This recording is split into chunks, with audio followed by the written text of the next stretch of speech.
ताज्या घडामोडी पाहण्यासाठी सी24 तास या YouTube चॅनलला लाईक करा, शेअर करा, सबस्क्राइब करा आणि बेल आयकॉनवरती क्लिक करायला विसरू नका। देशाचे सरन्यायाधीश भूषण गवई यांच्यावरती बूट भिरकवल्याच्या घटनेनंतर देशभर खळबळ उडाली आणि या घटनेच्या निषेधार्थ खासदार निलेश लंके यांनी नवी दिल्लीमध्ये गुरुवारी वकील राकेश किशोर यांच्या निवासस्थानी जाऊन संविधानाची प्रत आणि डॉक्टर बाबासाहेब आंबेडकर यांचे छायाचित्र भेट म्हणून दिले आहे। पत्रकारांशी बोलताना खासदार लंके म्हणालेत की राकेश किशोर यांनी संकुचित वृत्तीमधनं आणि मनोवादी विचारांमधनं हे कृत्य केलंय।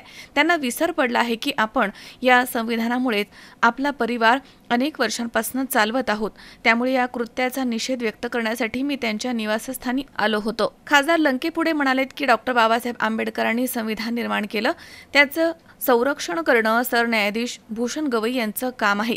त्यांच्या विरोधामध्ये घडलेले अवमानकारक कृत्य ही फक्त एका व्यक्तीची चूक नाही तर देशाचा अवमान आहे। या भेटीत संविधानाची प्रत आणि डॉक्टर बाबासाहेब आंबेडकर यांचं छायाचित्र सुपूर्द करून मी त्यांना त्यांच्या जबाबदारीची आठवण करून दिली आहे। खासदार लंके यांनी स्पष्ट केलं की राकेश किशोर यांना संविधान आणि डॉक्टर बाबासाहेब आंबेडकरांचे विचार स्मरणात राहावे यासाठी मी त्यांना भेटलो आणि हे कृत्य समाजामध्ये मनोवादी वृत्ती आणि अवमानकारक वृत्तीस प्रोत्साहन देणारे आहे, ज्याचा निषेध करणं आवश्यक आहे। या गोष्टी सांगितल्या आहेत। विनोद गायकवाड, सी24 तास, पारनेर।